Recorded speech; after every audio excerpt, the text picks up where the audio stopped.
오늘 이 시간에 설교와 함께 제 간증을 말씀에 담아서 여러분들과 함께 나누려고 합니다.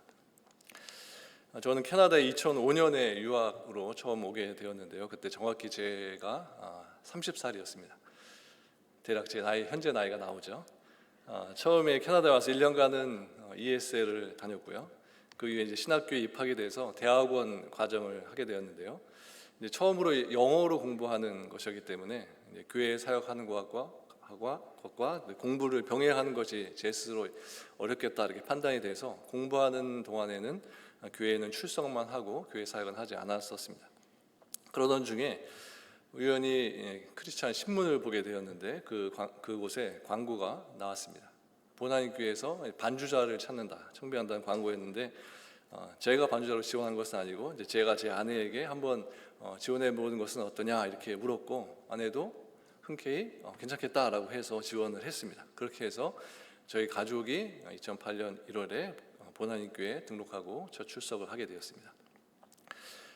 저희 첫째 애가 지금 이번 9월에 대학교 3학년이 되고요. 둘째 아이가 이번에 9월에 대학에 입학을 하게 됩니다. 2008년에 저희 교회에 저희 가족이 왔을 당시에는 아이들이 상당히 어렸었기 때문에 제 아내가 반주자로 사역하는 동안에는 저는 그 당시에 있었던 지하의 잠옷실에서 화면으로 예배를 드렸던 그런 기억이 납니다. 그 당시에 저희 가족이 교회에서 찍은 사진 한 장 보여드릴까요? 네, 저희 애들이 이렇게 어렸는데 지금은 저보다 다 커졌습니다. 저희 부부들이 상당히 지금도 말랐지만 저는 그때는 더 말랐던 것 같고 추억의 사진 한번 보여드렸습니다. 그러다가 2008년 같은 해 11월에 남성합창단이 교회에 창단되면서 그때부터 제가 남성합창단 지휘자로서 교회에서 사역을 시작하게 되었습니다. 그렇게 합창단 지휘자로 몇 년간 사례를 받지 않고 사역했었고 그러다가 2011년 7월에 중고등부 한옥권의 목회자를 청빙한다는 광고를 보고 제가 지원을 해서 그때부터 중고등부 한옥권 목회와 남성합창단 지휘 이렇게 같이 맡으면서 보나인교회에서 파트타임 사역자로 목회자로 사역을 시작했습니다. 그리고 3년 뒤에 2014년 9월부터는 성인 한옥권으로 사역을 옮기면서 하프타임이 되었고 또 그 이후에는 4분의 3 타임이 되었고 그리고 그 이후에는 풀타임이 되었습니다. 그래서 이렇게 횟수로는 총 16년 기간 동안 보나인교회에서 사역을 했습니다. 제가 교회에서 무보수 사역부터 시작해서 파트타임, 하프타임, 4분의 3 타임, 풀타임 모든 단계를 다 거쳐왔는데요. 지금까지 우리 교회 57년 역사 중에 부교역자가 이런 모든 과정을 단계를 다 거치면서 사역한 사람은 저밖에 없지 않나 이렇게 생각이 됩니다. 물론 이것은 제가 능력이 뛰어나서가 아니라 성품이 그렇게 좋아서가 아니라 이렇게 한 명의 부교역자가 16년이라는 긴 기간 동안 한 교회에서 사역했다 하는 것은 이것은 곧 보나인교회는 좋은 교회다라는 것을 증명해 준다라고 말할 수 있을 것 같습니다. 어느 교회를 봐도 부교역자가 이렇게 오랫동안 있는 경우는 저는 거의 본 적이 없습니다. 부교역자들은 보통 한 교회 가면 길어야 5년 안팎 정도 이렇게 머물게 되는데요. 제가 보나인교회에서 이렇게 오랜 시간 사역했다는 것은 그만큼 보나인교회 성도들의 사랑의 그릇이 크다라고 저는 말하고 싶습니다. 오늘 본문에서도 사랑이 많았던 한 사람이 등장을 하는데요. 그 사람은 바로 베드로입니다. 오늘 본문 베드로전서는 베드로가 그 당시에 시련 속에 있었던 그리고 환난 속에 있었던 성도들을 격려하기 위해서 쓴 격려 서신이라고 말할 수 있습니다. 우리가 신앙생활을 하면서 꼭 점검해 봐야 하는 부분이 있는데요. 그것은 지금 나에게 하나님을 사랑하는 마음이 있는지 이 부분을 반드시 점검해 봐야 되고 그리고 또 하나는 지금은 나에게 우리 교회 성도들 그리고 우리의 이웃들을 향한 사랑을 가지고 있는지 이 부분을 꼭 점검하면서 신앙생활을 해 나가야 됩니다. 우리가 가진 성경책이 바로 하나님의 우리 인간들을 향한 사랑이 얼마나 큰지를 우리들에게 보여주고 있는 책이라고 할 수 있고 성경을 통해서 하나님은 지금 우리들에게 서로 사랑하라 이렇게 명령하십니다. 요한복음을 보면 예수님께서는 베드로에게 너가 나를 사랑하느냐 너가 정말 나를 사랑하느냐 계속해서 반복적으로 몇 번을 질문하신 것을 보게 됩니다. 그리고 지금 예수님은 우리들에게도 너가 나를 사랑하느냐라는 이 질문을 던지십니다. 지금 이 예배 시간 중에도 예수님은 우리들에게 묻고 계십니다. 너가 나를 사랑하느냐 너가 정말 나를 사랑하는 마음을 가지고 이 자리에 앉아서 예배를 드리고 있느냐, 이런 질문을 계속해서 우리들에게 던지고 계십니다.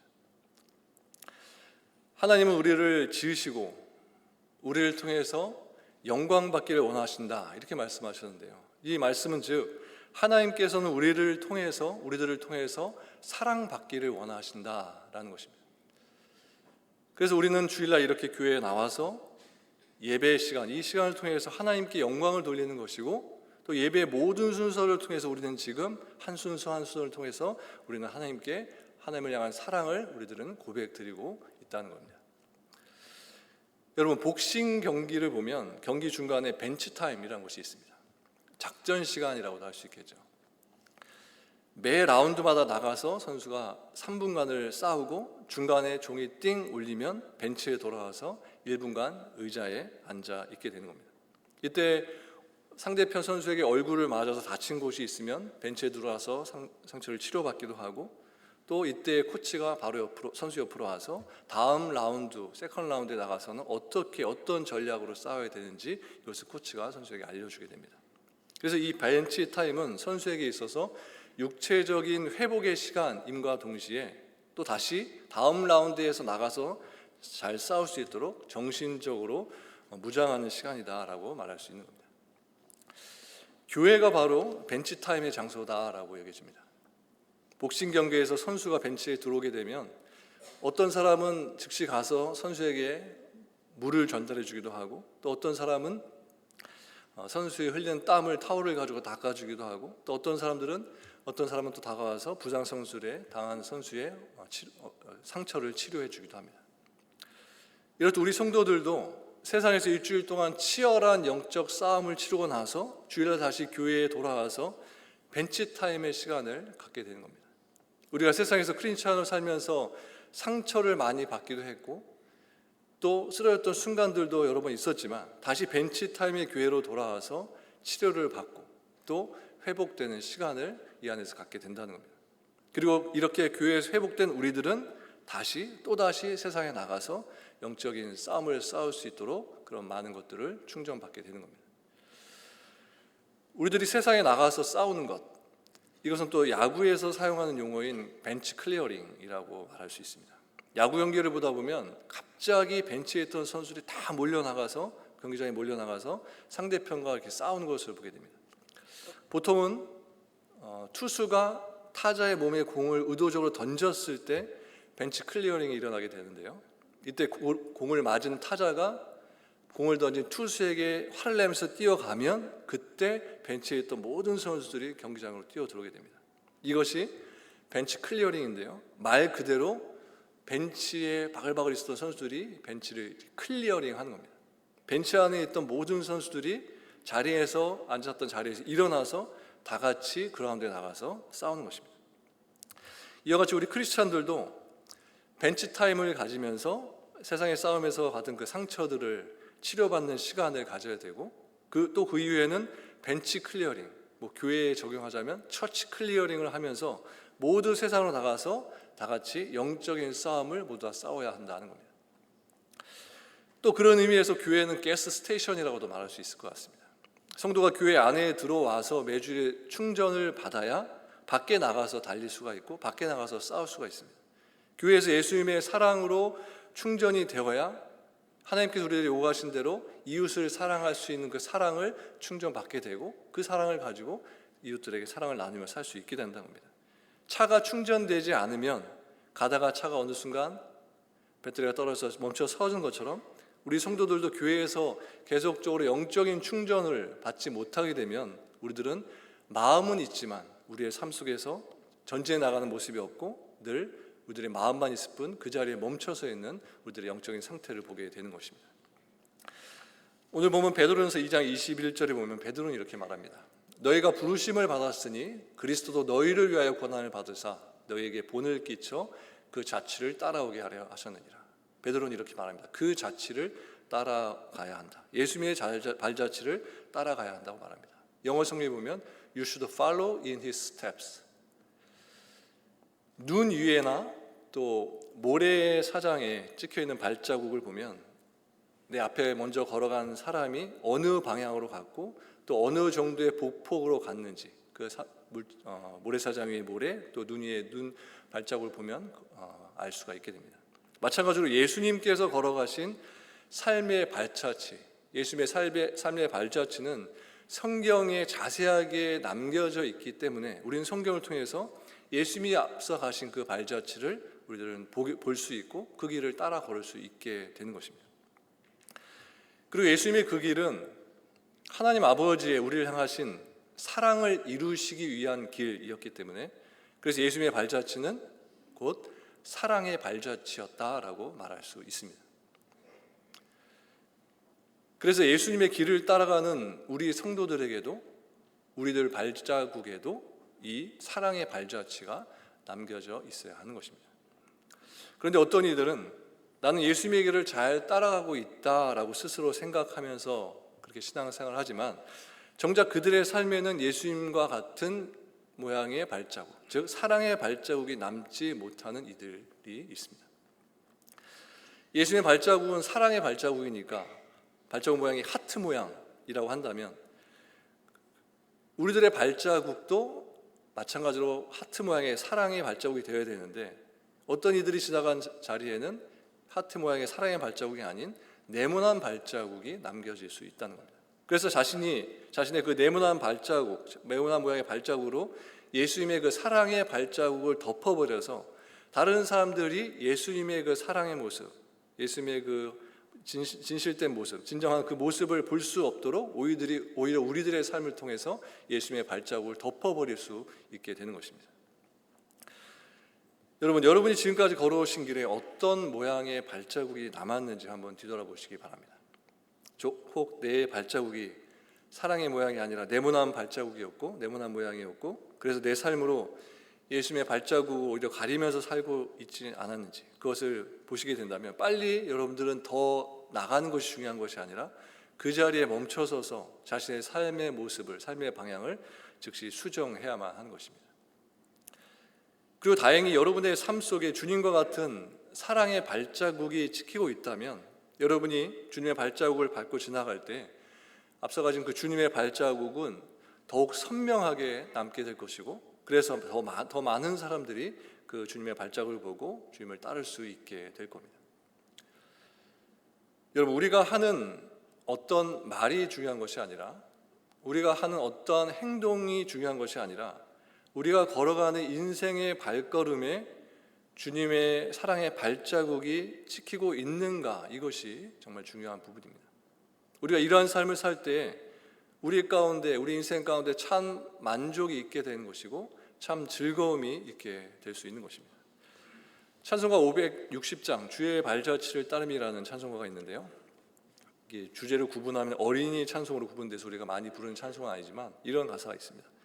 주의 발자취를 따름이 어찌 즐거운 일 아닌가, 마음에 맑은 하늘 열리고 밝은 빛이 비친다. 2절, 주의 발자취를 따름이 어찌 행복한 일 아닌가, 마음에 악한 생각 사라져 밝은 마음 싹 튼다. 3절, 주의 발자취를 따름이 어찌 든든한 일 아닌가, 마음의 두려움은 사라져 새로운 힘 솟는다. 발자취를 따라가자 기쁜 마음으로, 발자취를 따라가자 찬송하며 즐겁게.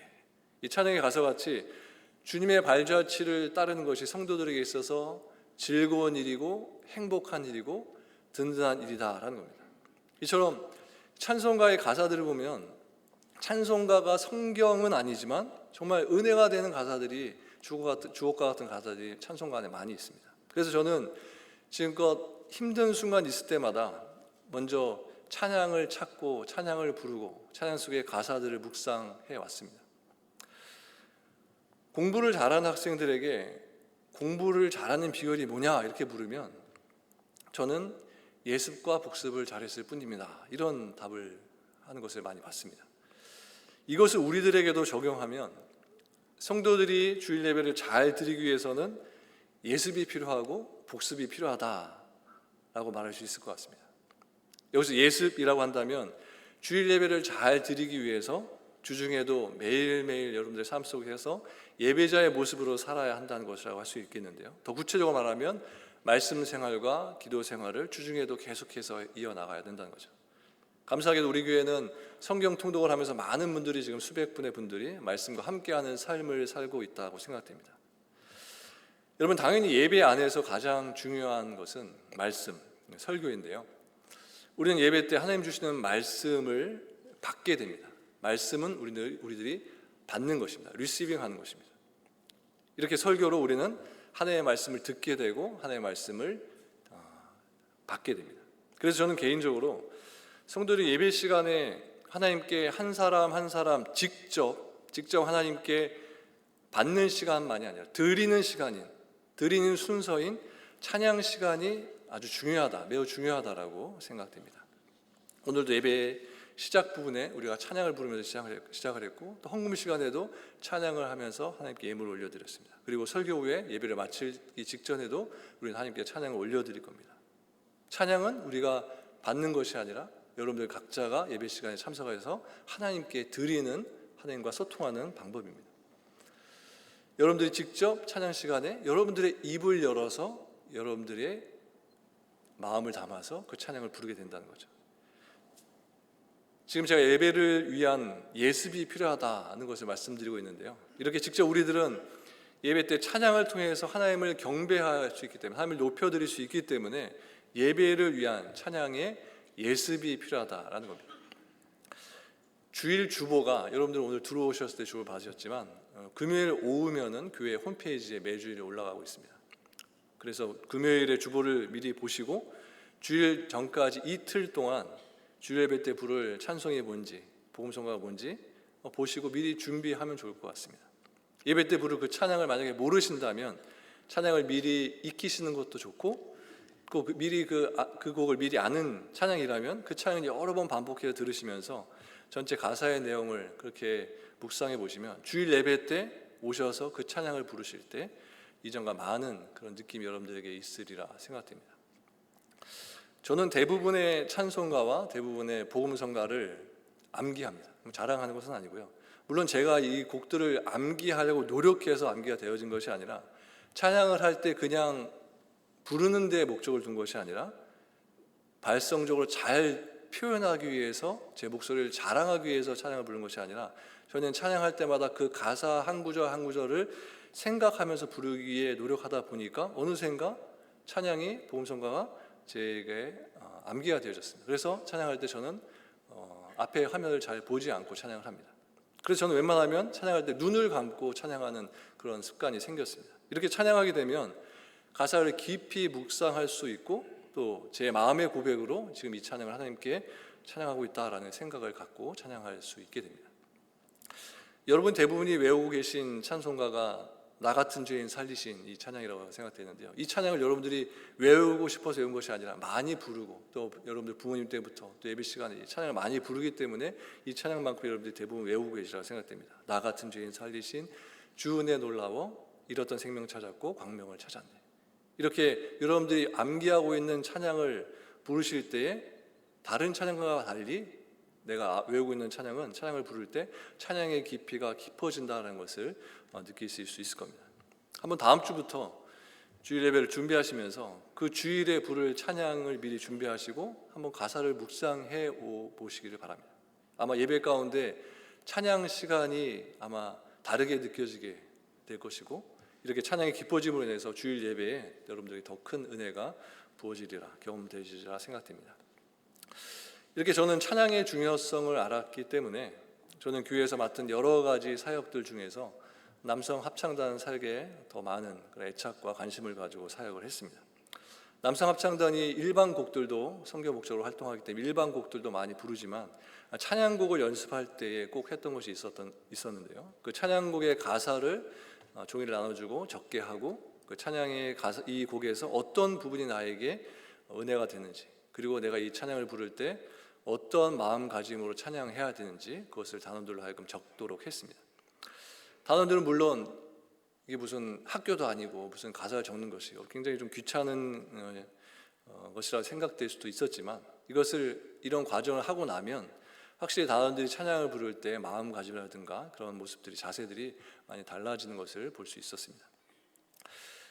그리고 예배 후에 성도들이 찬양의 복습을 한다면 그날 예배 때 불렀던 찬양을 한 주간의 여러분들의 삶 속에서 반복해서 찬양하는 것이라고 할 수 있습니다.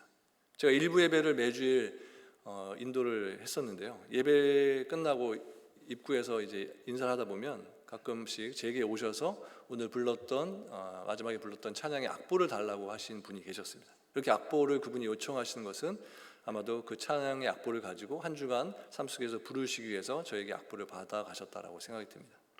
특별히 설교 후에 부르는 찬양은 그날 설교와 연관된 내용으로 선곡이 되기 때문에 그 찬양을 한 주간 여러분들의 삶 속에서 부르시게 되면 주일 말씀도 기억이 나고 동시에 말씀과 찬양이 함께하는 삶이 여러분들의 삶 가운데 이어지게 되는 것입니다. 오늘도 설교 후에 오늘 설교와 연관된 찬양을 하게 될 텐데요. 한번 이번 한 주간 이 찬양을 가지고 묵상하면서 살아가시면 좋을 것 같습니다. 자연적 교회 성장이라는 책이 있습니다. 기억하시는 분들 계실 텐데요. 오래전에 저희 교회에서 이 책을 가지고 성도님들이 설문조사를 한 적이 있었습니다. 이 책은 32개 나라의 1000여 개의 교회가 동참을 해서 자료를 수집해서 그렇게 기록한 책인데요. 조사의 결과로 성장하는 교회에는 공통적으로 8가지의 그런 질적인 특성이 나왔다는 것을 이 책을 통해서 알려주고 있습니다. 그 8가지는 첫 번째로 사역자를 세우는 지도력, 두 번째 은사 중심적인 사역, 세 번째 열정적 영성, 네 번째 기능적 조직, 다섯 번째 영감 있는 예배, 여섯 번째 전인적 소그룹, 일곱 번째 필요 중심적 전도, 여덟 번째로 사랑의 관계입니다. 이 8가지입니다. 그리고 이 책에서 말하는 것은 교회가 영적으로 그리고 질적으로 성장하기 위해서는 이 8가지 중에서 몇 개만 높아져서는 되지 않고 이 8가지 중에서 단 한 가지라도 간과해서는 안 된다. 한 가지라도 약해져서는 안 된다라고 말하고 있습니다. 예를 들어서 그 당시 우리 교회 성도님들 설문조사했을 때 그 당시에 8가지 중에서 가장 낮게 나온 부분이 사랑의 관계였습니다. 그래서 우리 교회가 그때 이 결과를 받고 했던 것이 다른 높은 수치 7가지를 더 성장시키기 위해 노력했던 것이 아니라 가장 낮았던 사랑의 관계, 이 사랑의 수치를 높이기 위해서 그것에 더 초점을 맞추고 그것을 위한 여러 가지 프로그램을 했던 그런 기억이 납니다. 그 책에 보면 하나의 그림으로 설명을 해주고 있는데요. 나무 물통 그림입니다. 나무통에서 가장 낮은 부분, 그 최소치라고 책에서 얘기하는데 그 최소치가 그 낮은 부분이 물통에서 가장 낮게 되면 그곳으로 물이 다 새버리기 때문에 우선적으로 가장 낮은 부위를 높여줘야 한다는 겁니다.